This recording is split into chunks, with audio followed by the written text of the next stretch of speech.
Hi again. Hello. Hello. Oh my gosh. And hello to everyone listening. You guys came back. Ah, Thank you for coming back. thank you so much. Because that first episode was like, woo! Thank you for enduring me. I'm just kidding. No, no. It was such a good episode. Yeah, it was so fun. It was fun. We're back to do it again. Yay! Yay! We really just kind of wanted to go in a chronological order with how we Mhm. wanted these episodes to go. So why not start from the very beginning, his childhood, going into the military, then his acting career journey, and then some of his like early work. And then from there, we'll go on and do other film dedication episodes down the line. So, Right. yes. Let's get to know the man. It's amazing that people like know like they're like, "Oh yeah, he's Kylo Ren," but they really don't know how interesting of a person he is and what kind of journey that he had to get where he Yeah. is. And it's so I know you and I both are very influenced by his journey. Yes. So this is going to be great to like dive into with you, I think. Yeah. In the public, he's such an enigma, but if you like really take the time to like look at him and look at his work, just familiarize yourself with him, he's such an interesting person. Adam as an actor is phenomenal, but also him as a person is just very extraordinary. Yeah, and he doesn't have to say much. You can tell he's like the quiet one in the corner, but then he speaks when he needs to. And Uh, I've actually kind of been attracted to guys like that because I don't shut up. So I love guys that that just talk when they need to, or just people talk when they need to. And so hmm yeah. Yeah. It doesn't take much. Like he just has that presence. He just like captures, the room. And you're just immediately like Not just because he's pretty, but just has this aura. This I wonder yeah. what his aura color is. Red. I don't know anything about red. Because Kylo's always seething in there. He's just so full of anger. That yell that no, it's not a yell, it's like a growl that you did on the last episode. That lives in my head like rent free now. It was so good. So, before we get started on talking about the meaning of the episode, some interesting stuff came out. So, we're going to have like a news segment at the beginning so we can, like, if anything's new has come out about Adam, there actually was. Normally, it's quite what am I trying to say? Quite quiet in the in the Adam Driver house, but there was Yeah. a little noise. So I mean, we're called the rats for a reason, not just because of the movie or the episode reference, but also because we just get crumbs from him. Like, there's yeah, rarely anything we get. He's just, I mean, he's in his own little bubble, which is fine. But we're just like starving over here. Like, can you please just feed us some crumbs? yeah, I don't know what I'm going to do when Hold On to Me Darling ends because then, we get fed these photos of him every day. And I remember before the play started, I'd be saying things to myself like, I miss him. And I'm like, I girl, I don't know. know him. And at the time, I hadn't met him to miss him. But it's like, I needed new stuff to look at of him. We're complete strangers, but I miss you, boo. I miss you, Just boo come back boo. to me. Baby, come back. But You can blame it all on me. yeah, no, it's like I'm always like also worried, like, are you still alive, bro? I Like, know. He's quiet enough as it is, like with his family and like his privacy, which is fine, but it's just like, I can't even get any more paparazzi photos of him walking his dog or something. Moose. Oh, Moose. Moose is massive. I was on Oh. Pinterest scrolling for fun today and I was like, oh my God. And Adam Mhm. took him out in the snow to freaking walk Yeah. him. Ooh. He looks so like normal size, like he looks like a regular dog because he's next to Adam and Adam is huge. But Right. then I saw Moose next to Joanne. I was like, damn. That's a big dog. Is that the puppy that Joanne got him? Yeah. Where he Oh went my on his gosh. rant. I hate Yes. Halloween, fucking holidays, fucking bullshit. If I had a dog, I could play with my dog on Halloween and not see the stupid kids. That broke my heart because I love Halloween so much. That's like my Christmas. And I was like, why does the man that I love have to hate my favorite holiday? I mean, I love Halloween too. I know.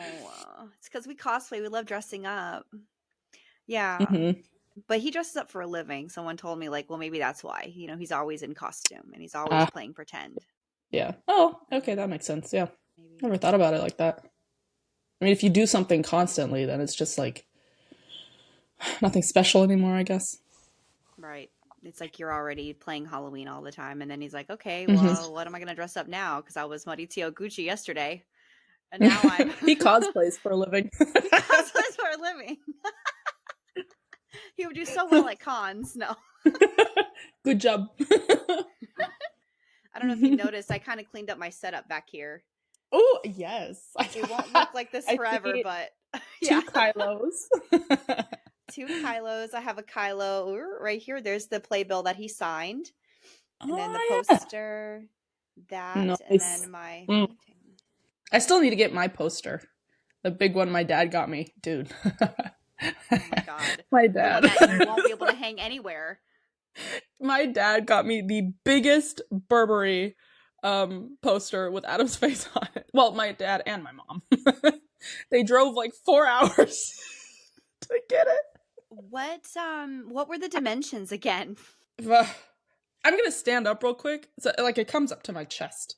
Like, when I hold it, it comes up to my chest. From the floor? Yeah, from the floor. But it is like ginormous. And it was like in a store, and they were on vacation. Thanks, Dad. She has a massive poster of Adam Driver. What pose is it? Is it this pose, or is it like his face? No, it's the one with the horse. The horse is like right here, and he's kind of like looking into the camera like this. Yeah, it's that one. Yeah. I love that look he makes. Anyways. I will say, as an equestrian, I was like, oh my God, a horse. It was beautiful Palomino, and I just went, sorry, but the horse is the star of this ad. Adam, I love you, but it's the horse. Well, it's like 2 beautiful creatures become one, It's true. Yes. What's it called? Not Minotaur. It's a centaur. Yes. Yes. I know, I get them mixed up all the time myself. Yeah, when I made my Burberry Hero edit, I should make another one, but my friend commented on it and said, I've never wanted to be a horse so bad. And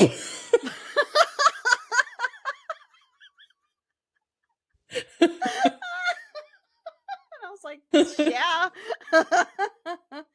Also, the fact that he was running with that horse, he kept up.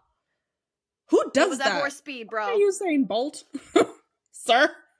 He was running at full speed and he was keeping up with the horse. I was like, dude, bro, okay. He was probably like, Jesus. Man, I have to go back to my college workout to prep for this shoot. And he was already so lean because wasn't he doing Annette or something soon? So he was like lean. Yeah. I think so, yeah. Okay. I feel like I've done so many detours and we haven't gotten to the news segment yet. Yes. I'm so sorry. Yeah. Okay. So the first bit of news that came in. So Adam has worked with this director several times. Did we count like 4 or 5, Shelley? With Jim Jarmusch? Yes. I think he did 2 with Jim Jarmusch, but I was counting Noah. Oh, that was Noah. That's right. My bad. Okay, yeah. So he did. Yeah. Oh, he did Patterson with him. That's right. Okay. Yeah. And The Dead Don't Die? Was that? Oh, yes. Jim Jarmusch? Yes, you're right. The Dead Don't Die. Okay. So this will be Adam's 3rd time working with him. So Jim Jarmusch's Father, Mother, Sister, Brother will premiere at Cannes. Is Cannes in Paris? France. France. I said that so nonchalant. It was France. When is Cannes? Is it in the spring? It's pretty early in the year. Is it Uh, early in the year? Oh my god. I want to say spring. Should we Google? I'm gonna Google it. Oh my god, it's May. Okay, I was so far off. I want to say January. I Oh, get so bitch, summer. excited for like red carpets with him. I get so excited. Yeah. Oh, also, dude. Okay, there's something about Can that just makes every single person that shows up just so fine. Can is just like, I don't know. It feels like when they like walk up those sacrificial steps, it feels like they're royalty. You know what I mean? I feel like Yeah, you're in a not in a fairy tale, but like that's probably what people back in the day felt like when they saw their royalty. Um, for sure. and that's also what it feels like. I mean, they make a huge thing of it. You know. One request that I have is if Adam can wear another black tux, please. It's like all Because he owns. I will never look. The white suit like blasted everyone's brains this year. Like it just like him being in a full white suit. But man, he looks so good in just a good black tux. All black. All black is my favorite. When he was on Stephen Colbert, like the literal like full on black tux, I was like, yes. What is that one? I forget what if it was a premiere or can, but his hair was like tossed to the side. He had his facial hair and it looked like he had like a full blowout and he almost looked like he had something of a tan. uh Do you get what I'm talking about? No. because I feel like he has that a lot. Of course, the Hungry Hearts premiere is like number one to me. That one is like so good. That was a good one. I mean, This Annette was really nice too. Woo. This one, this one. Oh, Black Klansman, I think. Was that in Cannes? Maybe I'm on Pinterest right now. I just put Adam Driver tuxedo, but that is like my second favorite. Like he looks so good. Yeah, like, I think it was Black Klansman because I remember J.D. Washington being there too. So it was probably that. Oh yeah. Okay. So it's premiering at Cannes, and so the film is being described as a triptych, following three separate stories and set in different countries and revolving around relationships between adults, children, their somewhat distant parents, and each other. The first part, Father, is set in the East Coast in Northeast U.S., Mother in Dublin, and Sister Brother in Paris. I am going to assume Adam is Father.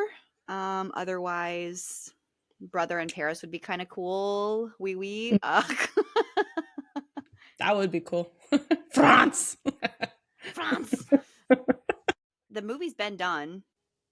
Well, okay. Yeah, if it premieres in May, then yeah, that makes sense. Yeah.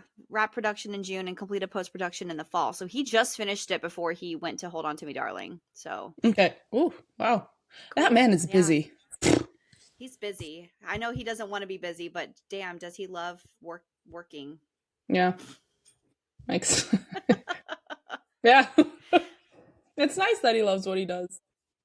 Well, at least like he lives in New York and that a lot of people and like relevant people live in New York. So he can do a lot of working in New York. And he doesn't have to go to LA or go wherever. Yeah. So maybe there was a few new videos that popped up this morning or last night. For me, it was last night. Yeah. And it was the Amazon reviews that Adam read. It is the funniest thing ever. I saw 3 reviews. Yes. That man. He's so unintentionally funny. Just because he's like so serious. It's very intentional. Come on. Yeah. Like the way he was knows exactly what he's doing. Yeah. Read by a very serious actor. He goes oh my god. From smiling to serious. The banana slicer.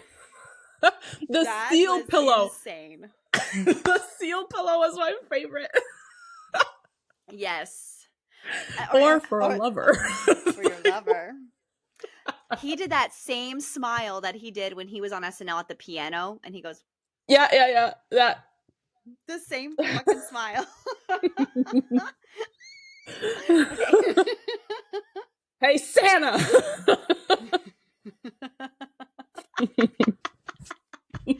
Speaking of holiday, hey Santa. Hey, What was the Sarah. other one? The other thing. It was a banana slicer, the seal pillow, and The other one was like really short, wasn't it? yeah, I had it on my story, but I forgot what it was.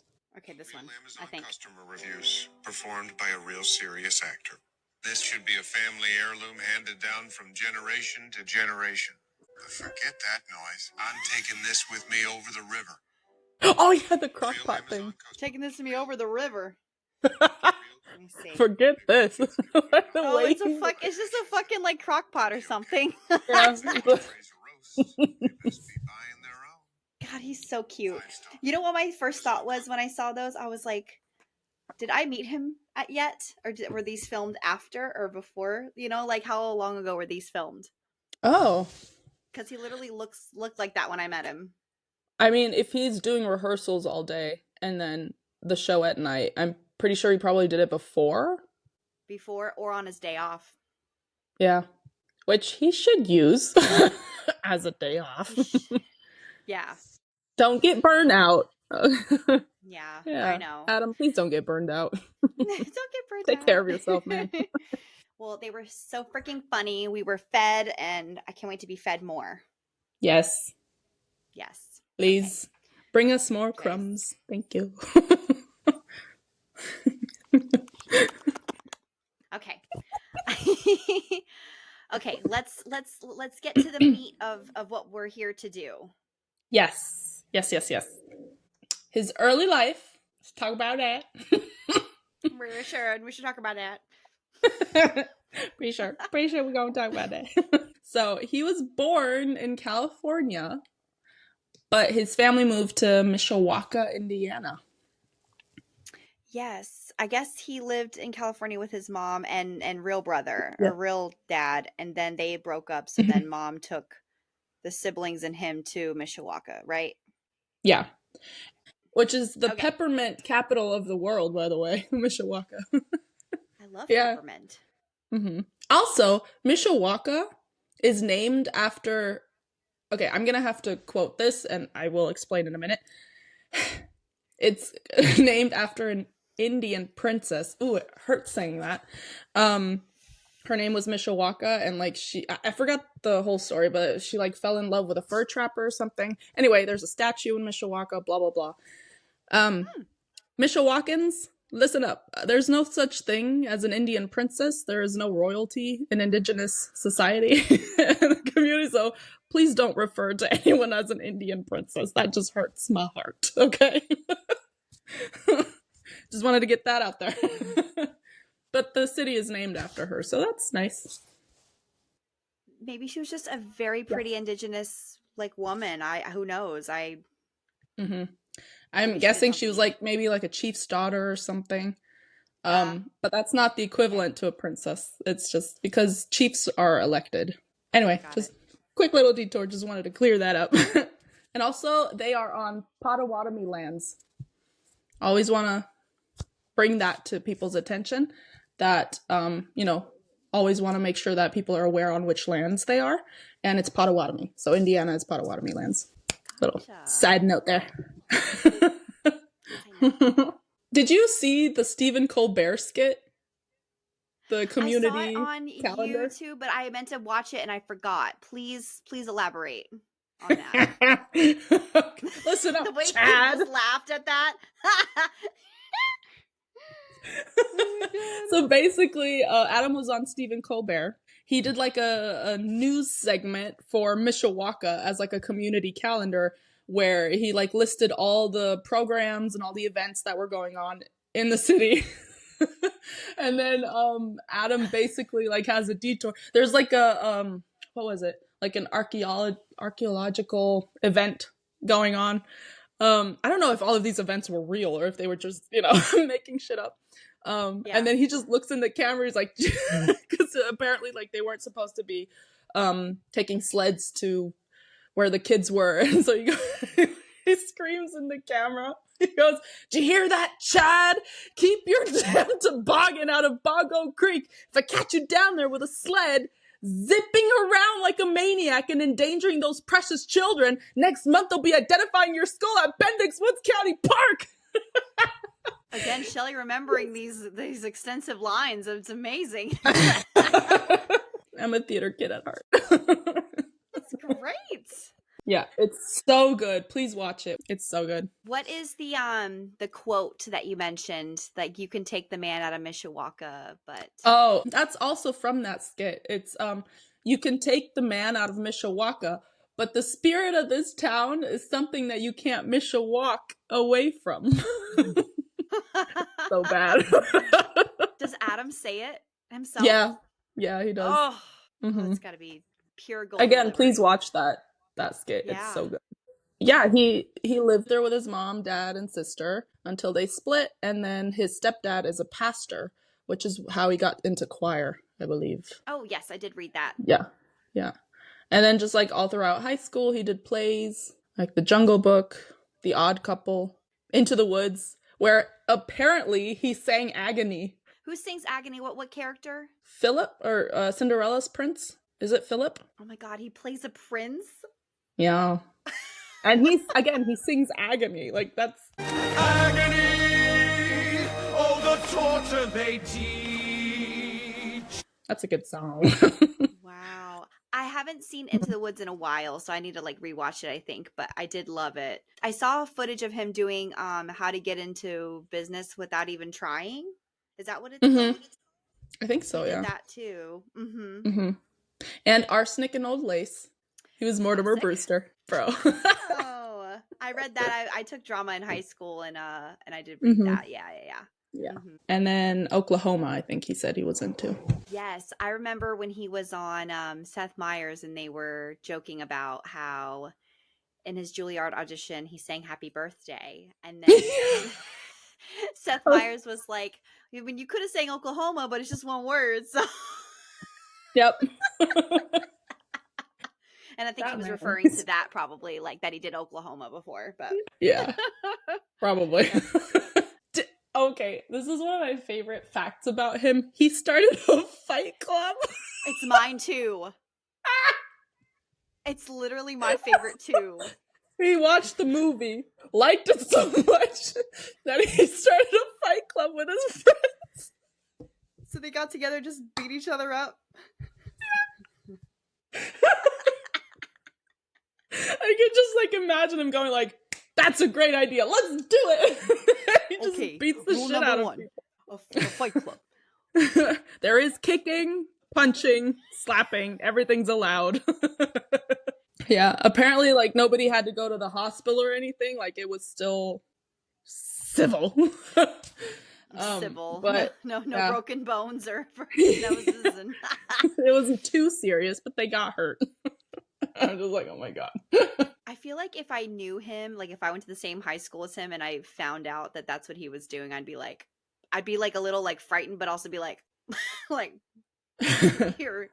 I don't know why, but it's just like, I don't know. No, in high school, no, that's not true. Okay, sorry. My thoughts are just running. I did have, like, in high school, I had crushes on people that were kind of like bad boys, sort of. So there were a lot of fights that, these people were a part of. Like, and also, like, in a military school, that was hard to do. yeah, I mean, I wasn't into fights or like watching fights, but there's just something like, I don't know. I kind of liked, he seemed like a bad boy growing up, and I feel like I was into that. I feel like he was just like one of those frustrated kids because he's a child of divorce. So he was probably one of those kids that was just like had a lot of frustration, a lot of anger. I probably would have walked the other way, to be honest. I'm sorry, Adam, but like, I wouldn't have gravitated towards that emotional situation, I guess. Well, when you put it like that, then sure. Understandable. Yeah. Again, I need more therapy, I guess. But I mean, like, it's fine. The boys in my classes or like, in my year, I gravitated towards that too. So like, I don't know. I can't say. I don't know. What else did he do? He liked fire, right? He likes fire a lot. He likes fire? I thought he was into fire, like growing up. like arson. Not What? arson, but like no. Hold on. Okay, our little criminal.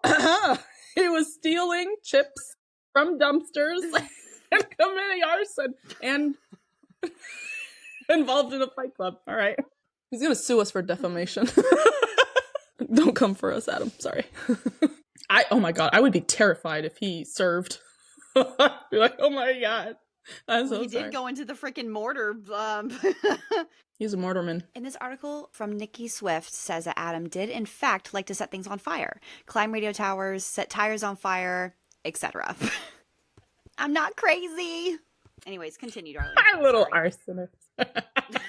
Yeah. You know I know Krav Maga, right? Try me, BK.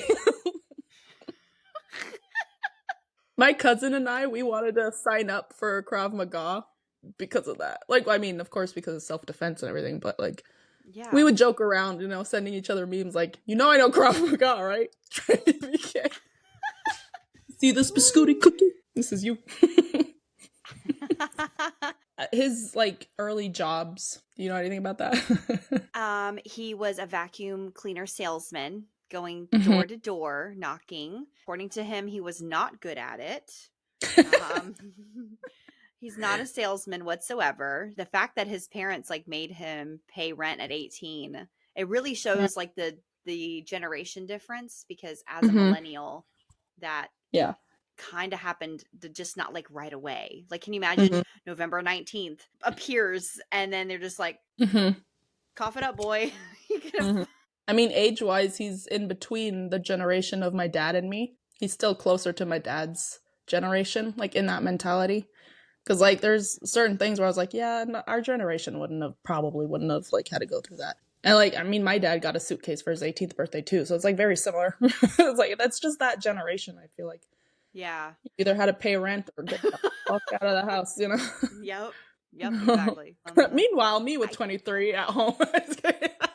Like, oh, thanks, mom and dad. But that's the only job I remember. Do you remember any other jobs he did before he decided to pursue acting? He worked for a waterproofing company and for Ben Franklin Construction. So it was like a construction company. I think he mentioned this also in Stephen Colbert interview, Got if I it. remember correctly. But yeah, so he said to like pay his parents rent because like after high school, you know, he graduated and he didn't apply for any colleges. He didn't know what to do with his life. So he was basically working 24 hours a day and paying rent and living in the back of his parents' house, which then led him to pursue his trip to LA that lasted 48 hours. Poor baby. They did like a big going away party for him. Mhm. And they did, yeah, like, you know, and then his car breaks down in Texas. Amarillo, Texas, yeah. It's like not even halfway. Oh my Poor God. dude. And then he spends, what, $2,000 to fix his car. That much? It was a lot of money. And he made it to Santa Monica, wasn't even there for a day, and then he just turned around and drove back. I read that he stayed in a hostel and Uh-huh. he had paid a real estate agent to help find him an apartment, but he got scammed. So that was Yeah. even more of his money gone. Mm-hmm. I feel like it's kind of comforting to know that he went through that. Not like I'm not saying I'm glad he went through that, but it's like comforting to know that even he made mistakes. You know, he had to learn too. You know, there were moments in his life where he was quote unquote naive, you know, and it's just comforting. Yeah, it just feels like a real story. Like it just Yeah. feels like something that would just happen to anybody. And it's not like he just went to LA with nothing but a nickel in his pocket and he gets his first audition and boom, he's, you know, I agree with you. Oh, and I think that was like right before he auditioned for Julliard when he got out of high school. He graduated, tried out for Julliard and got turned down, so he didn't get in. And that's why he went and had that little trip to LA, that horrifying trip to LA. Poor baby. Oh my God, I would have been terrified. So then, because all of that didn't work out and he felt aimless and without a purpose, he joined the military. He joined the Marine Corps. Semper Fi. Hurrah! I think he was weapons company, like 1st Battalion, 1st Marine something. I know he was a mortarman. Yes. What is it called? 81 millimeter mortarman or something? I don't know. My dad, if you're listening, sorry. Getting all these terms wrong. Yes, 81 Mortar Man. Mortarman, Yes. yeah. I think he served for like 2.5 years, or a little over 2.5 years. 2 years and 8 months. And it's crazy that, the reason that he got honorably discharged is just so like, and the way he talks about it was so like heart-wrenching. Yeah. I mean, his purpose for joining was obviously it was like right after 9/11, so in 2001. And there was like a sense of patriotism, obviously, but he stated that he was very aimless and without a purpose, which is why he joined. And I understand that so much. My dad, he was in the army, and it's a very similar sentiment if you don't know what to do with your life. I'm not saying my dad didn't, but like he wanted to get out of the house. Like, this is not my story to tell, so I'm just gonna really quickly say that his childhood was marked by abuse, so he wanted to get as far away from the family as possible. And what do you do to do that? You join the military, you go as far away as possible. You have dental insurance, health insurance, good pay, respect. You get to visit other countries. So I understand the appeal. And for someone like Adam, who doesn't know what to do with his life at that time, it made perfect sense, I remember him saying in an interview that he was like so eager to join the military that the recruiter was like, "Are you on the run from the authorities or something?" Yes, that's he's like, no, I just want to, let's do it, Yeah, he was just so ready. I was like, can you imagine the recruiter just questioning your purpose for joining? Like, usually they're like, we want more people, like, let's go, Yeah, and he's like, take me right now. Yeah. What did you do? Some more arson? I'm just kidding. Yeah, more arson. Yeah, exactly. It's like, oh, we'll put you right with the mortars. It's perfect. Oh, did your fight club get revealed? Or what I really liked what he said, it was during his TED talk that he did when he talked about his military. Yes, please go watch that. It's amazing. Yeah, he's so well spoken. He's so to the point. We don't have to tell you that. Yes. Yeah. Is the sense of community that he felt and brotherhood, and that is, you're in this infantry. Is that the right word? Yeah, he's infantry.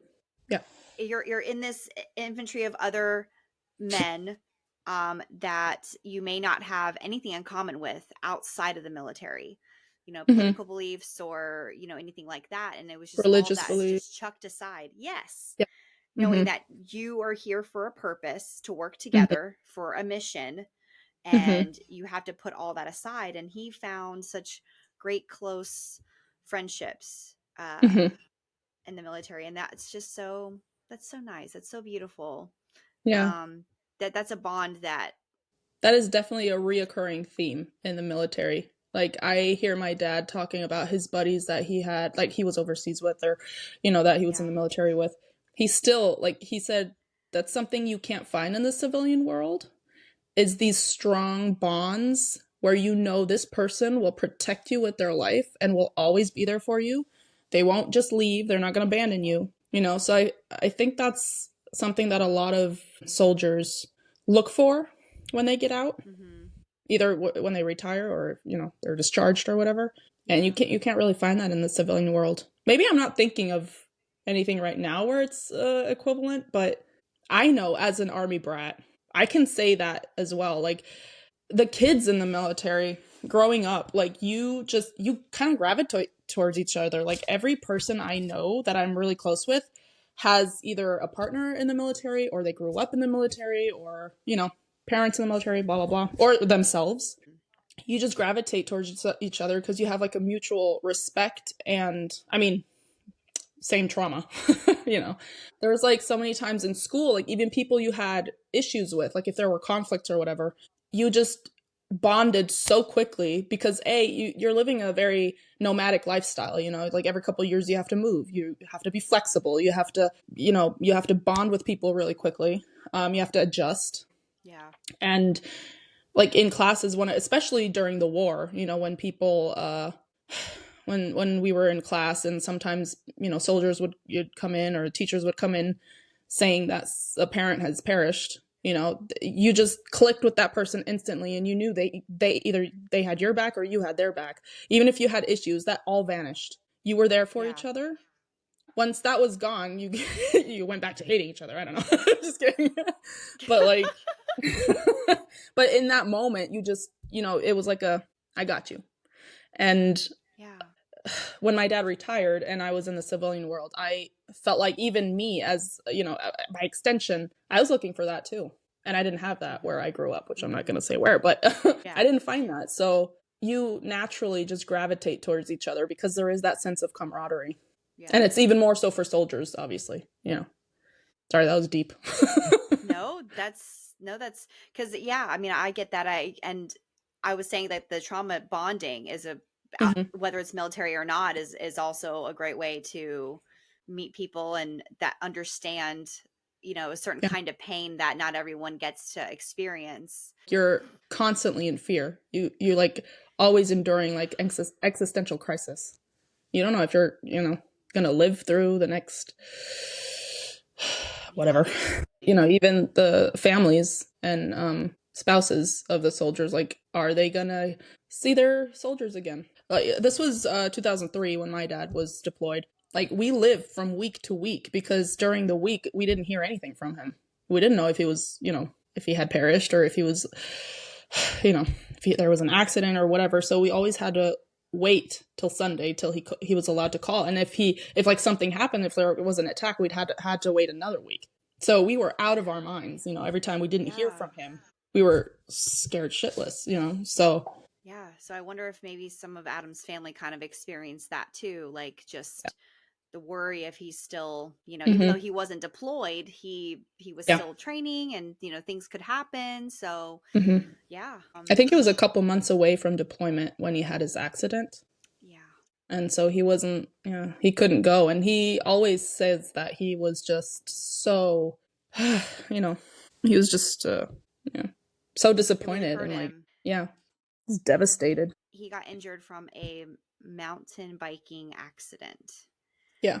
He broke his sternum. Bro, I don't even, oh. I have a tattoo here on my sternum. I can only imagine that just goes snap, crackle, pop, and just, oh my gosh. The pain. The pain. And so not only is he recovering from this very bad injury, he's watching all of his friends who he has trained with and bonded so closely with to be deployed without him. And then that sense of purpose is now gone again. Yeah. And he has to like re-find it. I had mentioned on the last episode when him and his guys were on that battlefield, remember? And they were sprayed with this illegal substance, like war substance. Oh, yeah. The acid. Yeah, it's like an acid, or I forget what it's called. I still haven't figured out what it is. But it's like the proper gust of wind just came and just brushed it off. So just made it all go away. Didn't hit any of them. And that's when he knew. Didn't he say something like that I gotta quit smoking? But he never did. And then he has to make sure he has to do something with his life. So so he got discharged honorably, and then he I think he said he worked in security, because it's like, well, what do you do after you've been blowing up stuff for months and months and months? Yeah, I think he was like security at a Target or something. Yeah, or like not Staples. Staples isn't exciting enough to need security. It's probably Target. No, Wow. he's got a staple gun. You said it's not exciting enough. No, Target's so exciting. Yes, dude. All them moms just stampeding. Oh my god. Well, I bet his family liked that Target discount. Yeah. He's providing. Yeah, so he did security. I don't know. I don't remember what else he did after, job wise. Where did I read? I don't remember if I read this or if I heard it in an interview or something, but he was working at a Target warehouse when he got the call that when he Oh. auditioned for Julliard again, he got, what is it, position? No, it's not a part. That he had gotten in, basically. And that was in a Target warehouse. He did a contemporary monologue That he found in a monologue book, by the way. that he had never He was seen. so unprepared. Yeah, he was so unprepared, and I love that. I love it. I was like, yes, like it's okay to be unprepared for these things and just wing it, just be yourself, wing it. Yeah, so he found just a random monologue, and he sang. What did he say? Happy birthday to you. I'm trying to imagine what it sounds like. But I also imagine that moment where they're like, okay, so now please sing a song. And like everyone else before you, like, I don't know, they were like singing Bob Seger or, just like really old Oklahoma shit. And he goes, or Cats and happy birthday. It's like, bro. But it worked. Hey, he got in. We're laughing, but he got in. He got in. He did it. One thing that really inspired me about his journey, for me personally, was the fact that his trip to LA failed because he wasn't as prepared. So even if his military career didn't succeed, it was the preparedness that the military gave him was like, well, I've been through all kinds of stuff. I've been trained to handle in all different kinds of situations. The idea of going to New York, dumpster diving to get food is no problem. I'll sleep on a bench. I'll do what I gotta do. And I just loved that. And I felt like I related to that so much personally, that he was so willing to just start over with nothing or barely anything. And I got to get up and leave and start over myself. Might do it again. Who knows? I'm just on a roll here, but I told him that to his face, that you're the reason I was able to start over in a new city, and he seemed to really acknowledge that and knew what I meant. And so yeah, that part of the story, him going to New York to audition for Julliard and all of that, inspired me. So not that I'm auditioning for Julliard. I wouldn't get in. I mean, it's ruthless. Yeah, no, I may pass the singing part, but the other ones I'd be like, I don't remember the monologue. Can I just read it? Yeah. I think Josh Gad, Olaf, from Frozen, he auditioned and he didn't get in. Yeah. The Josh Gad didn't get in. I'm like, okay. Lady Gaga, she would have had an audition, but then she just didn't go. Yeah. He went to a different institute. I forget the name. That's crazy. Yeah. Because Josh Gad is so predominantly theater and like Broadway and exactly. Wow.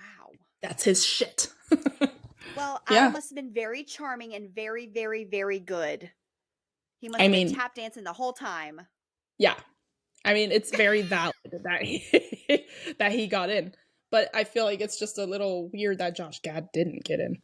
Yes. But Adam didn't get in the first time too, so maybe the second time's the charm for Julliard. Do it again. Yeah. I guess so, yeah. So he gets in, and then what next? I think he lived in Queens and ran to Julliard every single day, which is like, what is it, Midtown? West Side? She gone. You gone. I didn't realize how I did know how massive New York City was, but I really had no idea how massive it was until you go and you walk around and you know what I mean? Do you know how many miles it is? I am looking that up right now, boo-boo. So perfect. What? How many miles is it, Shannon? Jesus, I don't know. It's a 28-minute car ride. He ran that every day? No, he did not. Walking, it's 4 hours and 30 minutes. There's no way. How many miles is that? How many miles? It's And this is taking the highway. I'm sure he's not getting on the highway running. So, 12 miles. Every single day. One way. Sir. And then to go back home, did he run or did he take the Yeah. fucking train? No, he said he ran back. Like, he ran there. And then, oh my God, 24 miles every single day. Bro, are you good? And then on top of that, it was the rotisserie chicken, correct? He ate a whole rotisserie Yes. chicken every day. The rotisserie chicken. The famous rotisserie chicken. Yes. Him looking back, he was like, I gotta get my shit together. I get my life together. Yeah. Like, just protein all day. And they're running 24. I can't wrap my head around that. 24 miles every single day. And then one big ass chicken every day. I really hope that his deodorant was very strong and that he didn't show up like a sweaty, disgusting mess every fucking day to Julliard. He said he did. He showed up to, like, you know, his acting classes all sweaty and disgusting. And then he had to, like, you know, do all those exercises. Sorry, I started thinking about what he looked like all sweaty. So anyways, continuing. Apparently he made his classmates cry. This man is a menace. Oh my God. Yeah. It says, driver said that his classmates saw him as intimidating and a volatile figure, and he struggled to fit into a lifestyle so different from the Marines. I mean, look, he was, what rank was he when he got discharged? Like a Lance Corporal or something? Like an E3 or something? It doesn't say on. Oh, it is Lance Corporal. Mm-hmm. Yeah, Lance Corporal, okay. Yeah. He was an ex-Marine in acting school. Bro, of course it's gonna be intimidating as fuck. Like, he's used to talking to, or was used to talking to people in a very, you know, disciplined and very direct and brutally honest way. And then you have, you know, these upcoming actors that are very emotional based and very, you know, sensitive. I'm not saying that's bad, you know, I'm not saying it's bad. But it's just very two different mentalities clashing. And I bet he made people cry. Can you imagine? Be like, hey, soldier, are we gonna start this scene? Are we gonna start Get your this scene? act together, are you going man. to remember your lines next time? Because I won't stand for it. 20 sit-ups right now. I don't know. What do you mean I have to birth myself?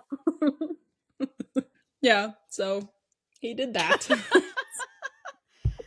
And this is what started his charity, was when he kind of made this connection.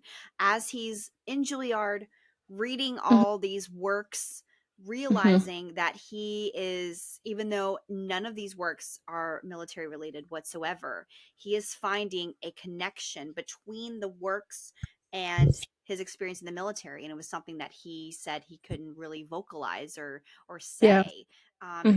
It was just these emotions that he didn't have words for. And it allowed him to finally make peace within himself. And so then he founded his foundation, Arts in the Armed Forces, which he co-founded with his now wife, Joanne Tucker. Yes, because they were dating at the time in Julliard, right? Yes. Yes.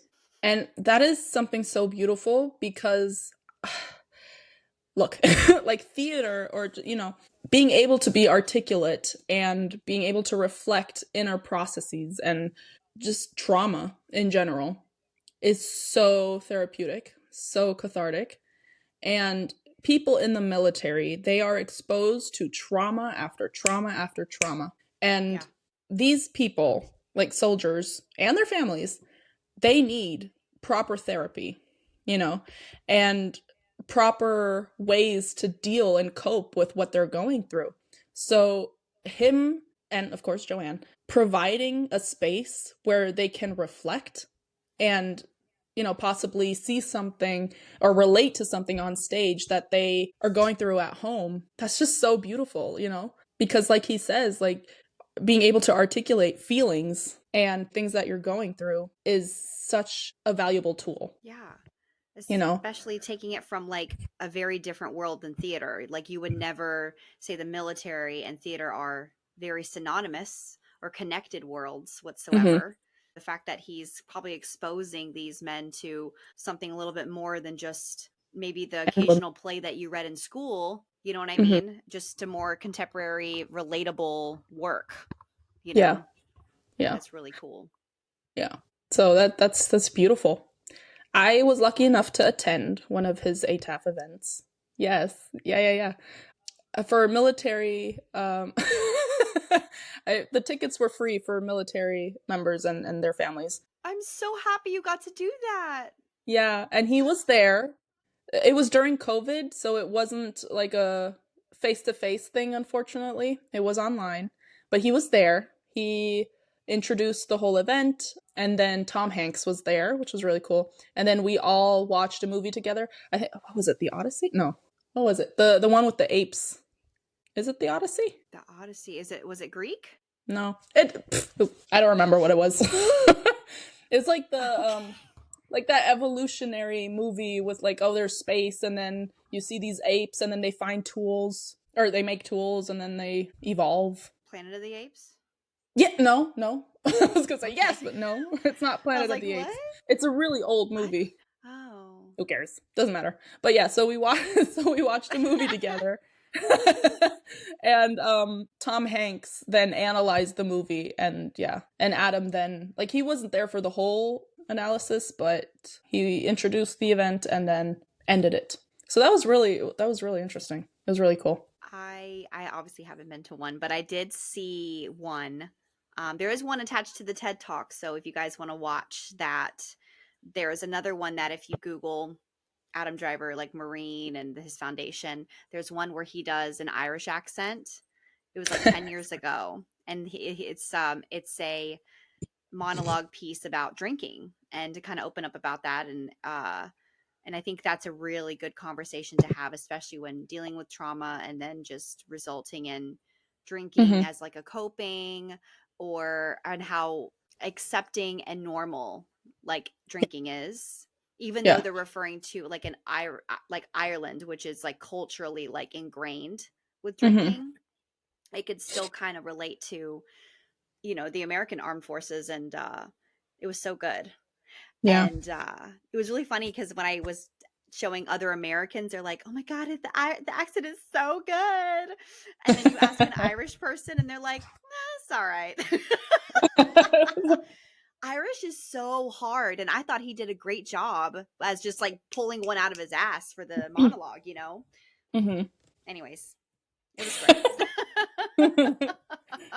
Yeah, like, I mean, for any audience, it's these monologues that they're presenting, without lights and props, and it's just the content. It's naked. Yeah, Yes. it's stripped, and there's so many conversation starters. And just, I mean, obviously people take away things differently from theater pieces, everybody's having their own experiences, which is beautiful. But just the bare piece or monologue, it's just so cool. Like you said, it's naked, and you only focus on what's being said and what's happening, on the actors, and that's amazing. That's a really cool idea. Because the military men are just there, and they're women. not going to grasp something if there's just too much going on. If there's a set, if there's costumes, and it's like that's not necessary. You're right. They're focusing on the work and the words. So that's and like they can handle theater pieces. Like, come on, they're soldiers, but like they're not that numb to eloquent speech. Yes, exactly. Like, come on. And there was I think it was in the TED Talk where Adam said that like they had cheerleaders come or whatever, and like they had a parade around with them or something, and it was just like so dumbed down stuff. And hearing that, I was like, oh my god. I remember my dad showing me a photo while he was in Iraq of, I think it was like the Dallas Cowboys cheerleaders. They went to Iraq, by the way, which is not a good idea for, these cheerleaders to go to an area where there's war. But that aside, and I remember him showing me that, and I was like, oh my god, yeah, those are like actual events. Like, Adam's not just obviously not making this up, but there are these events that you're voluntold to go to as a soldier, and it's just like, okay, I didn't need that, it's not thought-provoking, you know? Yeah, I guess they just think like, oh, they're a man and they like women and they're Yeah. not around women a lot, so I don't know why I went into Forrest Gump there. They're not around women a lot, so we're gonna send them the women. Way to perpetuate misogyny. Yes, But yeah, and it's to think like that's all men want. soldiers can handle that, you know, like, Yeah. come on. That's insulting a little. Yes, agreed. Like especially people that, you know, are going through traumatic events need something a little more stimulating than that. Yeah, and I think when the light bulb went off in Adam's head, when everything connected and made sense because of what he was doing and reading those pieces, he's like, I want all the military to experience what I did. Yeah. So yeah, or take something positive away from it. Yeah. It may just be because I'm not looking in the right places. Is he still doing this? I think no.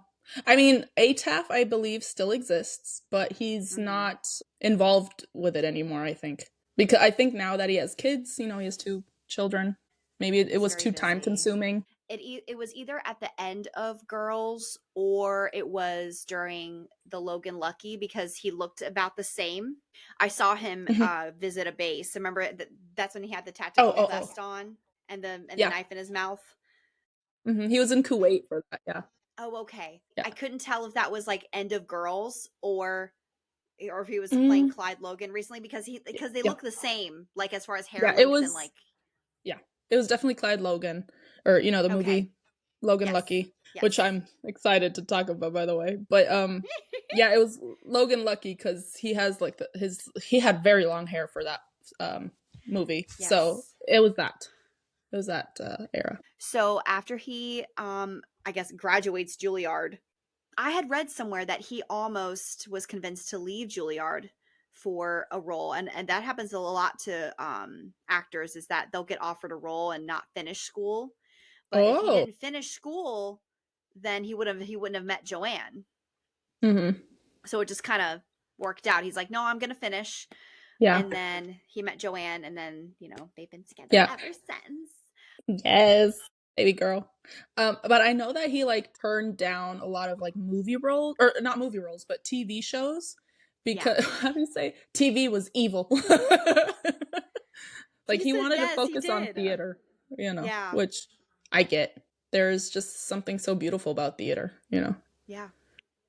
Well, he had talked about, like, you know, every night could be different. And when you are now on film, whether it's TV or movie, you can't go back and change anything. And I feel like when you're in a running show, kind of like with Hold On to Me, Darling, like you're going to get a new experience or a new perspective. The actor's going to think of a different way to perform a line or a scene the night of.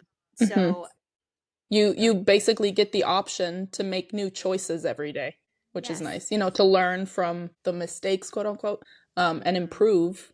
So that's awesome for the actor and also for the audience, because you get to see, you know. And I think that's why he doesn't like watching his own work, but I think that's why he moves on from projects so quickly, because the way he just dives into projects and then he's just like, get it out of the way. I'm done, so bye. Yeah. So he doesn't linger on it. He doesn't think about deuces. Like, oh, I should have did this, should have did that. Yeah, exactly. He's like, bye, deuces. Yeah. So was his role on Law and Order SVU his first big, like? Yes. That he played Robert Vickery, I believe. Robbie Vickery. Okay. Yeah. And that was also his first big paycheck. And yay. And that's also where the line, you have to feed the rats on schedule or they get sick, comes from. So isn't that poetic? His first role, and that's the reference we take as rats. It's such a great line, and the way he delivers it, it just scratches an itch. Yes. It really does. Like, also, like, if you watch that scene, like, his body language, like, the way he moves his body is just so unique. Like, he's so aware of how his body moves in space. Sorry, I was doing it in my... Okay, I was like, wait, I can't hear you, but I can see your mouth moving. So what's happening? No, because I was just trying to remember, like, because I had made an edit that opened with that scene, and I was trying to remember. I was like, I love the way he goes, sick, like the way he just, Yeah, like his whole yeah. There's so much aggression there. It's so animalistic. I love it. he's like, I'm about to get arrested for murder. You got to make sure you read the facts on schedule. Yeah, like you can really see his frustration of life. So is that one, and then I think you listed a couple others that I didn't recognize. He was in The Unusuals, which was a show. I don't know.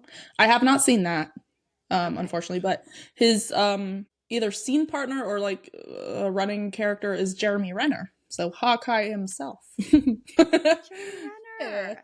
Yeah. He's so good. He's so underrated too. Yeah. I wonder how he's doing after that accident. Oh my God. Well, he was on TV not too long after or something. And yeah. He's like walking with a cane, and I'm glad he's alive. He went through hell and back, man. Yeah. It's crazy. And his spirit stayed up the whole time, as far as we know, is what he's communicated. But he was just like, I'm good, I'm alive. And it's like, well, fuck, that's great. That's probably all that matters. So yeah. And for that role, I believe he was what is the term? Like red herring? Is that the term? Like where you're supposed to like he's the character where you think he's the bad guy, and then it turns out he's not. Yeah. Got it. That's red herring, right? That's the term. Sure. I don't know. I that sounds right. I think. I went to college, but I don't know. I don't know. I have an education, but I don't know. Go get that education, son. Go get that diploma. Diploma. I got a diploma in Julliard. Yeah, and then he did like a couple other plays, like Angels in America, and then obviously Burn This. Well, I mean that wasn't right after Julliard, but like it's gotta mention it. That anywhere, because I ran into photos of that, and oh my God, that him in that leather jacket on stage was just like to see that in person. You know what I mean? I would love to know if there's any footage online. Someone can send me a link. Yeah, I wanted to see that play so bad, but I mean it's a Broadway show, so it was like $300+, and I couldn't go because Dolph has no dollars. So I was so bummed I couldn't see that. Aww. Yeah, I mean same thing with Hold On to Me, Darling. Like I cries and broke.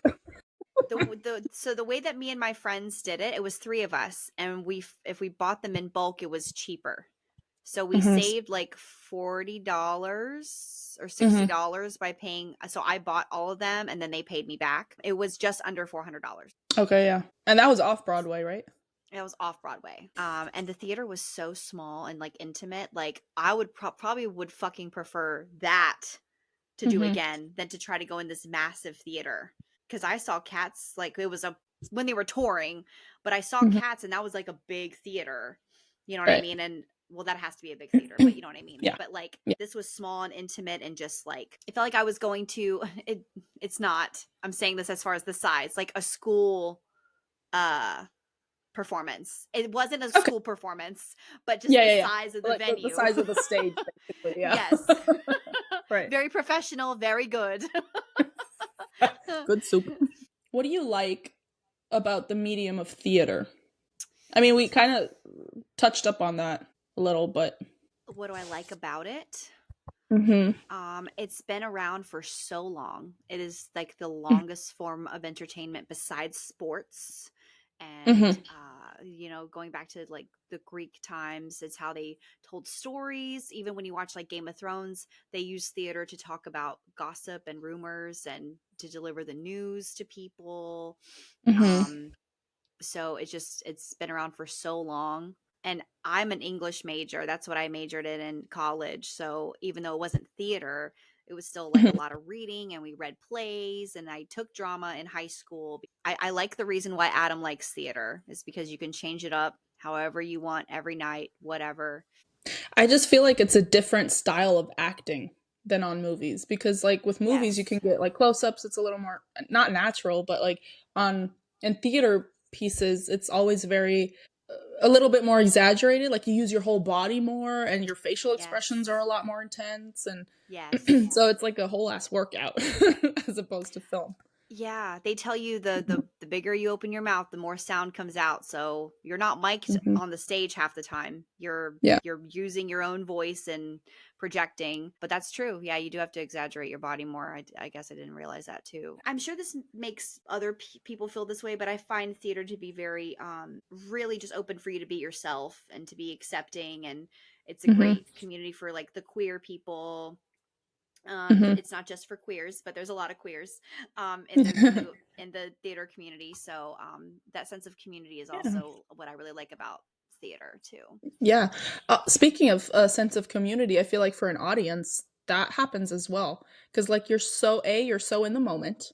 Like, you're watching the play, it's not at home on Netflix where you can, like, flip through your phone and just half ass watching it. Like, Yes. in the theater, you have to be present. And there's, like, this collective intelligence going on in the room, and, like, this Yeah. collective experience where you're watching something together, and every person most likely takes something away from the piece or what's being said. They're having their own experiences, but still it's a community. Like, we're Yeah. all watching this together, we're laughing together, we're maybe crying together, getting angry at certain things that could be offensive, or that are addressed, offensive topics or whatever that are addressed. So there's like this communal experience going on, and I think that's what I like about theater the most, as opposed to film. Yes. And maybe that's why also Adam likes theater, because he had a sense of community in the military and then maybe a sense of community in the theater, whether he was at Yeah. Julliard or just, Hmm. Yeah, and it's all real time, so I get that yeah. connection, like military with theater as opposed to military in movies. Yeah. You don't get a second Yeah. take. You don't get a second try. Yeah. It's now or never. Yeah. Yeah. I like that. Should we just press into girls but not go into girls? Yes. Okay. Hmm. We can do that. We'll just tap. Yeah. As you said before, he was not into doing TV. However, Mhm. I think it was his agent says, "No, please do this audition. Yeah. Please go and read for this show." Yeah. Practically begging Adam. He's like, "Fine." So, so he goes. And these auditions are online, you guys. So Yeah. it's really hard to find celebrity auditions sometimes. Mhm. This one is online, and he does a reading with, I haven't seen it actually, but he does read with Lena. Yeah. Um, Lena Dunham. Hmm. Who is the producer of the show Girls on HBO? Producer, writer, Yeah. plays one of the Plays girls Hannah. of Girls. Hannah Horvath. Yes. What a name to pick, by the Hmm. way. Yep. They're all I'm like, alliterations. Marnie. Crap, what's her last name? Michaels. Marnie Michaels. Jessa Johansson, I think? Or Johnson? Johansson?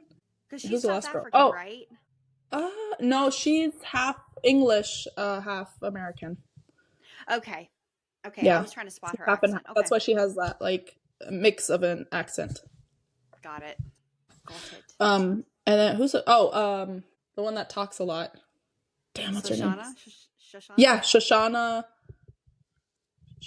something. But they all have alliterations as names, except for the guys. Uh-huh. Yeah, it's only the four main characters. Yeah. Got it. So he auditioned for Adam Sackler, who is Hannah's interest. And I remember reading or seeing somewhere that Lena immediately felt the chemistry with him. Yeah. Even like his appearance, just him being kind of like untraditionally attractive. Yeah. So I don't know why Yeah. I wanted to like smile about that. Yeah, I mean, if you watch the audition, it's like it's just so unapologetically him. Yeah. Like, people said, like, the people that know him in real life and have watched the show said that they can't watch the show because it's too much like Adam in real life. He's just a little, chaotic. Yeah. Oh no, you already have a thing for Sacklers. has been blown. Yeah.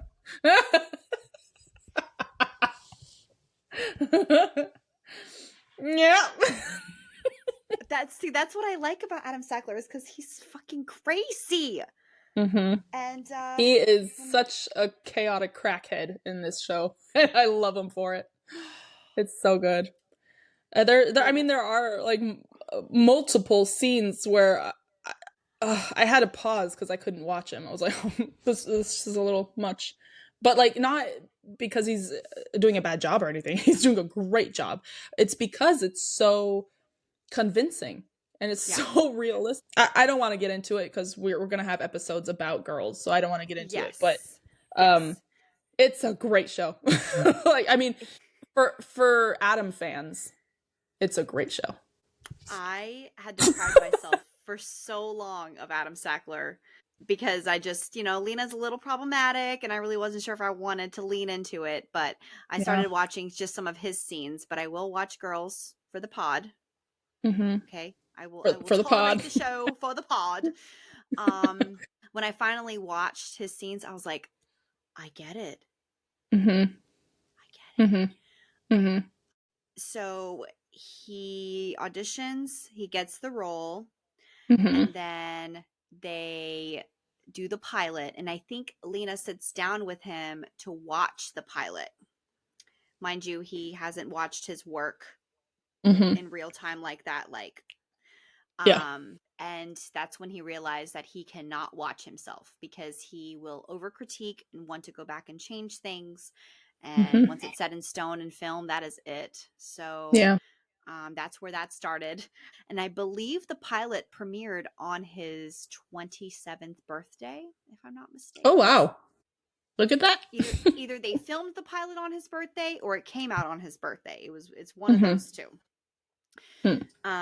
My friend calls the first season Adam Sackler hair Lego hair.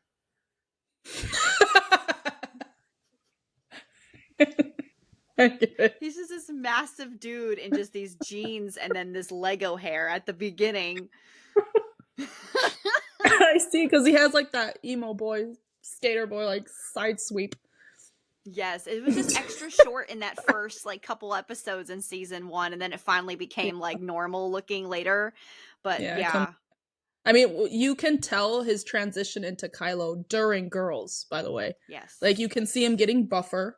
You can see him getting like longer hair. You can just tell there's a transition going on for his role for Kylo Ren. And it's magnifico. Dude, Sackler, season 6 Sackler just, I mean, however, the reference "good soup" is from Girls. Yes, season 6. Can talk about that. So, yeah, can put that in. That was almost his last line. I think he had a few lines after. Oh God, that scene was rough. Yeah, I teared up too, and I wasn't even that involved in Hannah's story. Yeah, it was so great walking down this, what do you call this, memory lane with Adam's past and his journey to where he is now, and it really puts things in perspective.